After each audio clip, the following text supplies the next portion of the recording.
Warning: This podcast contains 99.9% WhatsApp codes and 0.1% actual information. आपका स्वागत है बकलोल टॉक्स के एक और एपिसोड में where we discuss nothing, learn nothing, पर तो भी 10 मिलियन व्यूज छाप लेते हैं। ये जो आज एआई का दौर है ना, ये सब पहले से ही प्रेडिक्ट कर लिया गया था, सब पहले से पता था। अच्छा, 2000 साल पहले ग्रीस में जो 8th कॉन्टिनेंट था न्यूजीलैंड, वहां पर एक इंडो आर्यन ग्रीक गॉड ने एक रहस्यमयी संकेत दिया, ए आई आओ आ ए आ ओ। उसे एक्टिवेट होने में ऑफ कोर्स इतना टाइम लग गया और आज हम एआई के दौर में हैं। ओके, हमारे देश के एक बहुत बड़े उद्योगपति हैं, नाम नहीं बताऊंगा, आप गूगल कर लीजिएगा। नेट जियो तो पहले से ही उनके पास था, अब उन्होंने जियो हॉटस्टार भी ले लिया है। अब कोई भी जब जुग जुग जियो बोलेगा तो उसके ऊपर एक कॉपीराइट आएगा, झूठ नहीं बोल रहा हूँ, गूगल कर लीजिए। एक सक्सेसफुल इंसान और एक फेलियर इंसान में ये फ़र्क है कि फेलियर इंसान सक्सेसफुल नहीं होता। सही है, लाइफ इज़ लाइक मैगी, जल्दी बनाओगे तो टेस्ट नहीं आएगा और टाइम लगा के तसल्ली से बनाओगे तो भी वैसा ही स्वाद आएगा। मैंने भी सुना है bro, it's all about the mindset, all about the mindset. Set your mind की जो भी बोलना है वो ओवर कॉन्फिडेंस के साथ। एक टाइम पर बस एक चीज़ करो, बट साथ के साथ मल्टीटास्किंग भी ज़रूरी है। सच में, अगर आपको 1 करोड़ कमाने हैं, 1 करोड़, तो पहले 1 रुपया कमाना सीखो, बाकी के अपने बाप से ले लो। ऐसा होता तो है। देखो जी, आपको सिर्फ एक चीज़ करनी है, सवेरे सवेरे उकड़ू बैठ के नीम के पत्ते चबाते चबाते क्रिप्टो ट्रेडिंग करनी है। सच में पैसा ही पैसा होगा दूसरों के पास। अच्छा, हाथी के अंडे में चीनी का गोबर मिला के उसे 15 दिन तक सोने के बर्तन में रखना है, 15 दिन बाद उसे फेंक के बर्तन बेच देना है। पैसा नहीं आए तो मुझे बोलना, पूरी गारंटी है। ओह, अगर किसी को बस में करना है तो ऐसा माना जाता है कि पूरी दुनिया से कैंसर कब का खत्म हो सकता था। ये सुना है मैंने थ्योरी थोड़ा। आपके पास पैसों के भंडार भर जाएंगे एक छोटी सी चिड़िया को फीड करने से। चाहे कमाओ या ना कमाओ, कहीं ना कहीं से आपको सुख सुविधाओं के जो मजे हैं वो मिल जाएंगे। नहा धोकर सफेद रंग का कपड़ा पहनकर आपको उस बाउल के सामने जाकर खड़े होकर 108 टाइम्स बोलना है, ए आई आओ आ ए आ। जिसका पेट तोंद बाहर निकलेगी, मेल फीमेल बच्चा कोई भी होगा, उसको पैसा बिल्कुल नहीं आएगा। अच्छा। स्वागत है आपका इंस्टाग्राम के एक और एपिसोड में, जहां पर हम पॉडकास्ट बकवास की पड़ताल करने वाले हैं। पहले के एपिसोड्स में भी इसकी बात कर चुके हैं, बट ये रील्स हैं पॉडकास्ट वाली जो खत्म ही नहीं होती। हजारों, लाखों और एस्टिमेटेड शायद करोड़ों अरबों रील्स होंगी। अगर हम इन रील्स की पड़ताल करने के लिए 100 एपिसोड्स भी बना लें तो भी शायद हम 0.1% रील्स को ही देख पाएंगे। इतना बड़ा कैंसर है ये समाज पर। इन पॉडकास्ट में 4 लेवल की बकवास की जाती है। सबसे पहले तो स्यूडो साइंस, जो नॉर्मल स्यूडो साइंस है। दूसरे नंबर पर आता है एस्ट्रोलॉजी, न्यूमरोलॉजी, इस तरह के सेल्फ प्रोक्लेम्ड एक्सपर्ट्स जो आपको हर प्रॉब्लम का सोल्यूशन देंगे। तीसरे नंबर पर आती है एब्सर्डिटी प्रो, यानी ऐसी चीजें जो आप और मेरे जैसे लोग सोच भी नहीं सकते। इस तरह की चीजें, इस तरह के सोल्यूशन ये अपने पॉडकास्ट पर बता देते हैं। और चौथे नंबर पर आता है अभिषेक सर, जिन्हें अभिषेक कर भी बोला जाता है। यह है एब्सर्डिटी प्रो मैक्स। इन सब की बातें करेंगे आज के वीडियो में, तो बने रहिए, पूरा वीडियो देखिए। और अगर हमारे चैनल को सब्सक्राइब नहीं किया है तो सबसे पहले सब्सक्राइब का बटन दबा दीजिए। तो करना, परेशान हो गए हम लोग 2.5 साल से। पॉडकास्ट का सीन इंडिया में बहुत खराब है। ऐसे भी हैं राजदीप जो सरकार से पैसा भी ले लेंगे इंटरव्यू के लिए, ऐसे भी हैं जो क्वेश्चनर भी दे देंगे, ऐसे हैं जो एडिट पे भी कंट्रोल दे देंगे। Good money is offered sir, I can coat you that amount. वो मैं आपको बता सकता हूँ कि कितना मिलता है, 25-30 मिल सकता है आराम से। और आजकल तो पॉडकास्ट वालों के भी बुरे दिन चल रहे हैं, तो फिलहाल जिनके बुरे दिन चल रहे हैं उनको छोड़ देते हैं और सिर्फ रील्स पर फोकस करते हैं। इन रील्स में फैली हुई एब्सर्डिटी, बकवास के बीच में से साइंस की कुछ 2-4 बातें समझने की कोशिश करते हैं। ये फोन का चार्जर क्या करता है बदन को, और लोग तो बाजू में ही सो जाते हैं चार्जर पे। मैं भी बाजू में ही लगा के सोता हूँ।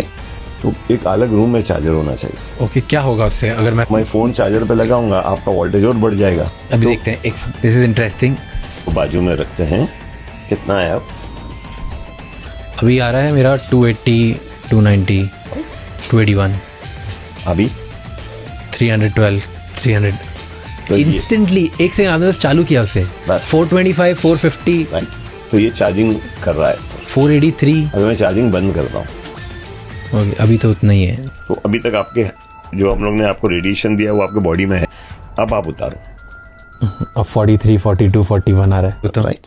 तो एक अलग रूम में चार्जर होना चाहिए। पता है, लोग जब बात करते हैं ना मोबाइल फोन्स की, तो वो जो सामने दिख रहा डेंजर है उसकी बात नहीं करते, जो एक काल्पनिक खतरा है उसकी बात करते हैं कि मोबाइल से आपको कैंसर हो जाएगा, आपके अंदर रेडिएशन चला जाएगा, पता नहीं क्या क्या। पर जो मोबाइल का एक्चुअल खतरा है, मोबाइल से जो पूरे भारत में, पूरी दुनिया में जहर फैल रहा है, लोगों की हालत खराब हो रही है, उनको एडिक्शन हो रहा है, इंस्टाग्राम से और बाकी सोशल मीडिया से, उसकी बात कोई नहीं करता, क्योंकि अगर उसकी बात करेंगे तो इनकी दुकान बंद हो जाएगी। ये बात करते हैं काल्पनिक खतरे की, जो एग्जिस्ट नहीं करता। सबसे पहले तो मुझे समझ नहीं आता कि आपका पॉडकास्ट इतना बड़ा है, आपके पास इतने रिसोर्सेज हैं, आप इतनी सी चीज़ फैक्ट चेक नहीं कर सकते, आप उसको प्रेजेंट करने से पहले डबल चेक नहीं कर सकते। It really bothers me. यहाँ पर क्या हो रहा है कि ये भाई साहब एक सिंपल जो वोल्ट मीटर होता है, जो जनरली आपके घर में इलेक्ट्रिशियन यूज़ करते हैं किसी चीज़ का वोल्टेज चेक करने के लिए, उसका यूज़ कर रहे हैं ह्यूमन बॉडी पर, एज इफ कि हम भी एक बैटरी हों। हम बैटरी नहीं हैं, हम वोल्टेज उत्पन्न करते हैं बट बहुत थोड़ी सी, ना के बराबर, जैसा वो फ़ोन हटाने के बाद आपको दिख रही होगी, जो आती है हमारी अंदर की इलेक्ट्रिक फील्ड से, जो बहुत ही मामूली सी होती है। और ये जो वोल्टेज बढ़ गया एकदम से कि 10 गुना ज़्यादा हो गया, तो वो इसलिए हुआ क्योंकि जो फ़ोन का वोल्टेज है, फ़ोन का जो इलेक्ट्रोमैग्नेटिक फील्ड है, ईएमएफ है, वो हमारी बॉडी के थ्रू प्रोपेगेट कर सकता है। यानी हमारी बॉडी एक छोटे एंटीना की तरह काम करती है, जो आसपास के इलेक्ट्रिकल डिवाइसेस से इलेक्ट्रोमैग्नेटिक रेडिएशन को पिक कर सकती है। लेकिन नॉट टू वरी, ये हमारे लिए नुकसानदायक नहीं होता। ये बस जो ईएमएफ फील्ड का नॉर्मल इंटरेक्शन है। जब आप अपने फ़ोन को अपने पास चार्ज करते हो तो वो चार्जर के थ्रू एसी पावर से कनेक्टेड होता है, जो फ़ोन, केबल और पावर आउटलेट के आसपास एक हल्का इलेक्ट्रिकल फील्ड जनरेट करता है। हमारा शरीर एक कंडक्टर की तरह बिहेव कर सकता है, जिससे वोल्ट मीटर में छोटी वोल्टेज रीडिंग आ सकती है। और जब आप फ़ोन को हटा देते हो तो जो इलेक्ट्रिकल फील्ड बना था वो कम हो जाता है और हमारा वोल्टेज भी एकदम से आपको कम दिखने लग जाता है। अब रेडिएशन का नाम सुन के कुछ लोगों के कान खड़े हो सकते हैं, बट हर रेडिएशन नुकसानदायक नहीं होता। कुछ तरह के रेडिएशन ज़रूर हमें नुकसान पहुंचाते हैं, बट बाकी तरह के जितने भी रेडिएशन हैं वो नुकसानदायक नहीं होते नॉर्मल एक्सपोजर में। आपने इलेक्ट्रोमैग्नेटिक स्पेक्ट्रम का नाम सुना होगा, जिसमें आपको अलग अलग तरह की रेडिएशन देखने को मिलती है, जिसमें से होती हैं अल्ट्रावायलेट से लेकर विजिबल स्पेक्ट्रम और इंफ्रारेड, फिर एक्सरे, गामा रे और बाकी तरह की रेडिएशन। तो इनको हम दो तरीके से बांट सकते हैं, एक तो है नॉन आयोनाइजिंग और एक है आयोनाइजिंग। जो आयोनाइजिंग रेडिएशन है वो हमारे अंदर पेनिट्रेट करके सेल में जाकर डीएनए डैमेज कर सकती है, फ्री रेडिकल जनरेट कर सकती है। बट जो नॉन आयोनाइजिंग रेडिएशन है उसमें इतनी पावर होती ही नहीं है कि वो हमारे अंदर पेनिट्रेट कर सके। फोन को जब आप चार्ज करते हैं कई बार वो गर्म हो जाता है, पर वो हीटिंग इफेक्ट है, और हीटिंग इफेक्ट से आपको कोई डायरेक्ट एपरेंट नुकसान नहीं होगा। ये वैसा ही है कि जैसे अगर आप किसी लाइट के पास में हो, जैसा मैं अभी हूं, तो आपको थोड़ी सी गर्मी महसूस होने लग जाएगी। तो इस लाइट से भी रेडिएशन आ रही है, पर हम अपने घर की लाइट को बंद नहीं कर देते, हम उस लाइट के साथ रहते हैं। सन से भी रेडिएशन आ रही है, हम सन का एक्सपोजर जीरो नहीं कर देते। तो ये जितनी भी तरह की रेडिएशन है उसमें से अधिकतर तरह की रेडिएशन जिसमें आती है लाइट, वाईफाई या सन से आने वाली रेडिएशन, उसका एक्सपोजर चाहकर भी हम कम नहीं कर सकते आज की दुनिया में, और ये एक्सपोजर नुकसानदायक नहीं है एज पर मोस्ट स्टडीज। तो जितनी भी नॉन आयनाइजिंग रेडिएशन है उनसे अभी तक कैंसर होने का कोई भी सबूत नहीं मिला है। जितनी भी स्टडीज हुई हैं, पीयर रिव्यूड स्टडीज हुई हैं, उसमें मोबाइल फ़ोन से निकलने वाली रेडिएशन से कैंसर होने का या किसी और तरह का खतरा होने का सबूत नहीं मिला है अभी तक। और अभी तक क्यों बोल रहा हूँ मैं, क्योंकि अभी भी इस पर बहुत सारी स्टडीज़ की जा रही हैं। मोबाइल फ़ोन अभी भी काफ़ी नई टेक्नोलॉजी है। हमने अभी मोबाइल फ़ोन्स का यूज़ करना शुरू किया है आई थिंक 20-25 साल पहले एट मोस्ट। तो अगर कोई उसका इफेक्ट होता है तो उसका इफेक्ट हमें, लॉन्ग टर्म इफेक्ट हमें आने वाली स्टडीज़ में पता चलेगा।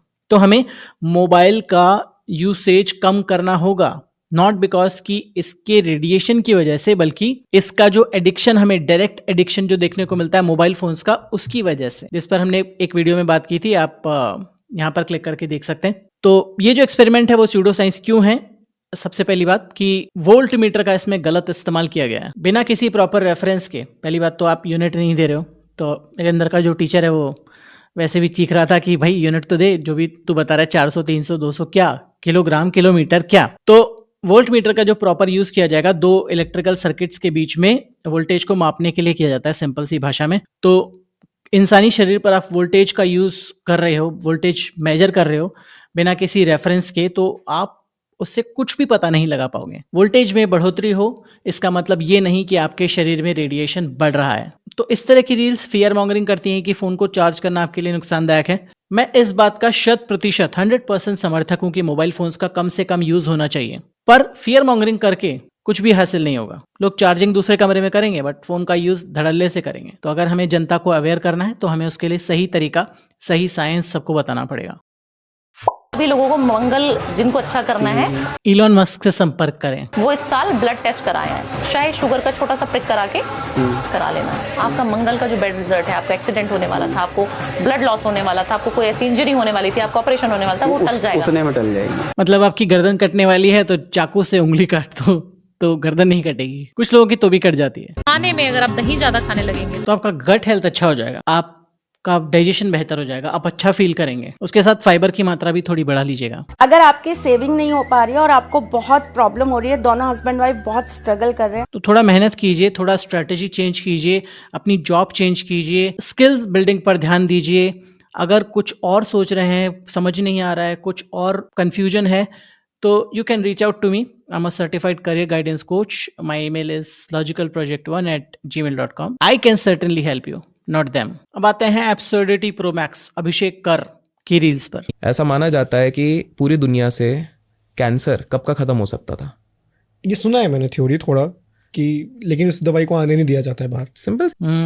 छोटे छोटे कैंसर तो हम दवाइयों से, वैक्सीन से, रेडिएशन थेरेपी से, कीमोथेरेपी से ठीक कर लेंगे, बट ये जो बड़े बड़े कैंसर घूम रहे हैं उनका क्या किया जाए? सिंपल सी बात है यार। आपको पता है जो कैंसर की दवाइयाँ होती है, जो डायबिटीज़ की दवाइयाँ होती है, जो हार्ट की दवाइयाँ होती हैं, सबको मिला दो तो एटलीस्ट 15-20 ट्रिलियन डॉलर का टोटल एम्पायर 10 साल में बनता है। इन भाई साहब की सारी रील्स को आपस में मिला लिया जाए तो इतना स्यूडो साइंस, इतना मिस इन्फॉर्मेशन, इतनी गंदगी निकलेगी कि उससे क्लीन शहर में, पूरे कॉन्टिनेंट में कचरा फैलाया जा सकता है। 10 साल में अगर 20 ट्रिलियन डॉलर की हमारा बिजनेस है अक्रॉस द ग्लोब, तो उसको मैं खराब करने क्यों दूंगा? सरकार भी ऐसे ही सोचती है कि इस तरह के पॉडकास्ट अगर असली मुद्दों से लोगों का ध्यान हटा रहे हैं तो मैं उसको खराब क्यों करने दूंगा? चलने दो, लोगों का ध्यान इस पर आने दो, रील्स पे रील्स बनने दो, बाकी तो सबकी गाड़ी चली रही है, समझ रहे हो? सम्राट अशोका की खुद की इल्यूमिनाटी टीम थी, अभी भी है। लुईस पास्चर जब इंडिया आए तो बोल रहे थे मेरे को कोई सोल्यूशन नहीं मिल रहा था, मेरे को सोल्यूशन दिया अशोका, सम्राट अशोका के इल्यूमिनाटी ग्रुप का एक बंदा था। अच्छा, कुछ लोग लॉजिक लगा रहे थे तब तो अशोका थे ही नहीं भैया, उनके वो जो 9 है ना, वो अपनी पीढ़ी दर पीढ़ी उस चीज को पास कर रहे हैं, सीक्रेट नॉलेज। माना जाता है कि अशोका जी के ये जो 9 पिलर्स हैं, 9 सीक्रेट एजेंट्स है, आज भी है। हो सकता है हमारे आसपास ही घूम रहे होंगे उनमें से कोई एक को तो मैं देख रहा हूँ जो सीक्रेट नॉलेज का पिलर है, वो मेरे सामने जो आप भी देख रहे हैं भाई साहब। उसको सारा नॉलेज दिया गया और ये कहा गया कि आप बस ये कहीं रिवील नहीं कर सकते कि you are a part of. आपने तो रिवील कर दिया। इनकी दवाई बनेगी क्या कभी कोई? इनका एंटीडोट बनेगा तो I would be very happy, क्योंकि जितने भी लोग हैं, जितना मतलब इस लेवल का तो कोई बकवास कर ही नहीं सकता होगा कि सम्राट अशोका ने इल्यूमिनाटी की स्थापना की थी और लुई पास्चर जब आए थे तब उनको अशोका ने दी थी दवाई। पास्चराइजेशन अशोका ने सिखाया था और पोलियो का टीका अकबर ने लगवाया था। True story. 2015 में आप YouTube पे जाके देखो, बिल गेट्स ने एक स्पीच दी TEDx पे, ठीक है, आज भी अवेलेबल है सब पब्लिक प्लेटफॉर्म पे। 2015 में वो बात कर रहा है कि आज से आने वाले कुछ साल में एक ऐसा वायरस आने वाला है जो सबको हिला दे। How is it possible? कैसे पता हो सकता है बॉस? बिल गेट्स को हाउ इज इट पॉसिबल कि इन लोगों के पास जो पॉडकास्ट कर रहे हैं उनके पास 1 ग्राम का भी दिमाग बचा हो? How is it possible? Otherwise वो ये समझ जाते कि इस तरह की भविष्यवाणियां बहुत सारी साइंटिफिक स्टडीज में WHO द्वारा, जितनी भी government organisations, non government organisations, जितने भी रिसर्च स्टडीज हैं वो करती रही हैं और करती रहेंगी कि इस तरह के पेंडेमिक साइक्लिक तरीके से आते हैं, कि हर कुछ साल में, हर कुछ सैकड़ों साल में, या हर कुछ 10, 15, 20 साल में आजकल इस तरह की बड़ी बीमारियां, पेंडेमिक आएंगे। काश इनके भेजे में भी ये बात होती तो ये काउंटर क्वेश्चन करते इस चीज़ को। बट एनीवे, मतलब इस तरह के लोग जो है ना, वो रैंडम भविष्यवाणियों पर विश्वास कर लेंगे, जो वेग रैंडम भविष्यवाणियाँ हैं, पर जो साइंटिफिक स्टडीज़ हैं बार बार जो की जा रही हैं क्रेडिबल ऑर्गेनाइजेशन द्वारा, जो पीयर रिव्यूड रिसर्च की जा रही है, उस पर ये लोग भरोसा नहीं करेंगे। बट इनको टॉप करते हैं पर्ची वाले बाबा जी, जो घमंड के साथ बोलते हैं कि, क्या बोलते हैं आप खुद ही सुन लीजिए। एक प्राइवेट जेट आया और आप अंबानी जी के बेटे की शादी में गए, कैसी थी वो शादी? बहुत अच्छी। अनंत हमारे बहुत प्रिय मित्र, हम ऑस्ट्रेलिया में उनके जो साथ में रहते हैं, उन्होंने कहा कि हवाई जहाज जो जाएगी वही आपको छोड़ दे, ले आएगी, ले जाए। हमका बहुत समय लगेगा, क्या पता कैसे आएंगे जाएंगे, कथा चल रही है और दूसरे दिन हमारा कथा चूक जाएगा। सिडनी में हम कथा करनी, बोले नहीं चूकेगी नहीं और आपको आना है। वो दादा बोलते हैं, दादा हर हाल में आपको आना है, हमें तो शादी नहीं करेंगे। वो बड़ी पारी हवाई जहाज गई उनको लेने के लिए और बस सोते हुए चले आए। उसमें नहाने की भी व्यवस्था, अपन ने उसी में नहाया। जय बजरंग बोली 33,000 ऊंचा। देख रहे हो आप, ये लोग कैसे मजे कर रहे हैं आपके पैसे से, आपके दान दक्षिणा से। और ये जो नेक्सस है ना, बाबा पॉलिटिशियन और इंडस्ट्रियलिस्ट का, बिजनेसमैन का, यही देश को भीतर से बाहर से सब तरफ से खा रहा है। बाबा लोग जो हैं वो पावरफुल बनते हैं अपनी बकवास करके, वो डायरेक्ट फायदा देते हैं पॉलिटिशियंस को, क्योंकि पॉलिटिशियंस को भी भीड़ चाहिए, तो वो उन दोनों की बढ़ जाती है सांठगांठ। सेम गोज फॉर पॉलिटिशियन और इंडस्ट्रियलिस्ट। पॉलिटिशियन को चाहिए पैसा, क्योंकि चुनाव लड़ना है, जनता के पैसे तो सारे डकार जाते हैं, तो चुनाव लड़ने के लिए इंडस्ट्रियलिस्ट का पैसा चाहिए, बिजनेसमैन का पैसा चाहिए, और बिजनेसमैन को चाहिए इम्यूनिटी कि मेरे खिलाफ जो भी गबन के और दूसरे केसेस हैं वो सब बंद कर देना, मैं तुम्हें पैसा दे दूंगा। तो पॉलिटिशियन पैसा लेते हैं, इंडस्ट्रियलिस्ट इम्यूनिटी लेते हैं, आपस में इन दोनों का काम चलता है। अब क्योंकि तीसरा जो पिलर है बाबा वाला, वो पॉलिटिशियन को डायरेक्ट फायदा दे रहा है, तो उस इंडस्ट्रियलिस्ट को, उस बिजनेसमैन को बाबा लोगों को भी खुश करना पड़ता है इनडायरेक्टली। तो उनको बुलाना पड़ता है, उनको शादियों में, उनको इस तरह के पैसे का जो नंगा नाच है वो करवाना पड़ता है, और ये घमंड से पॉडकास्ट में बोल के जाते हैं कि हम तो ऐसे कर रहे हैं, वैसे कर रहे हैं, और बोलते हैं अपने आप को बाबा। किस देश में रह रहे हैं हम? कोई उम्मीद बची है कि नहीं पता नहीं। आप और मेरे जैसे लोग तो जिंदगी की स्ट्रगल में, दिन रात की स्ट्रगल में काम करते रहेंगे, अपनी रातें और दिन काले करते रहेंगे, और ये लोग जो है ना आपके पैसे पर, तीनों तरह के लोग, बाबा, पॉलिटिशियन और बिजनेसमैन, आपके पैसे को लूट कर अय्याशी करेंगे, और उसको दिखाएंगे भी, कभी शादी के नाम पर, या कभी बड़बोले बयान के नाम पर, या कभी पॉलिटिकल रैलीज के नाम पर। आपको तय करना है कि आपको क्या करना है। अभी रिसेंटली एक सो कॉल्ड जर्नलिस्ट है शुभंकर मिश्रा नाम से, उसके पॉडकास्ट में भी ये बंदा गया था, और वहां पर भी इससे पूछा गया इंडियाज गॉट टैलेंट के बारे में। उस पर भी इन महानुभाव के बहुत ही महान विचार थे। अभी एक और बड़ा मामला चल रहा है रणवीर इलाहाबादिया समय रैना का, कई लोग विरोध कर सुना हमने, और उनके समर्थन करने वाले भी लोग हैं कि डार्क कॉमेडी है, एक गलती पर उनको माफ कर देना चाहिए, साफ कर देना चाहिए। मतलब आपसे ऐसी कोई गलती हो जिससे सनातन हिंदू धर्म को घाटा हो, तो माफ की जगह साफ कर देना चाहिए। हम इसके पक्ष में। बहुत गहरी बात बोल रहे हैं। साफ कर देना चाहिए का मतलब क्या है? क्या ये धमकी दे रहा है कि सीधे सीधे उनकी हत्या करवा देगा अपने फॉलोअर्स के जरिए? और व्हाट अबाउट हिज घमंड? और इसमें धर्म की बात कहाँ से आ गई? और ये इंडियाज गॉट टैलेंट देख ही क्यों रहा था? बहुत सारे सवाल है हमारे मन में, बट इनका जवाब हमें किसी का भी नहीं मिलेगा। पर मेरी शिकायत है सो कॉल्ड पर्ची वाले बाबा से नहीं है, मेरी शिकायत है इस सो कॉल्ड जर्नलिस्ट से, जो कुछ समय पहले समय रैना को अपना फेवरेट कॉमेडियन बता रहा था, और अब बोल रहा है कि बहुत गहरी बात कर दी आपने। इससे पलटकर पूछा नहीं गया कि तुम ऑन कैमरा धमकी दे रहे हो किसी को साफ करने की, तुम किस बेसिस पर ये धमकी दे रहे हो? क्या तुम पॉलिटिक्स में हो? क्या तुम एडमिनिस्ट्रेशन में हो? या तुम जज हो?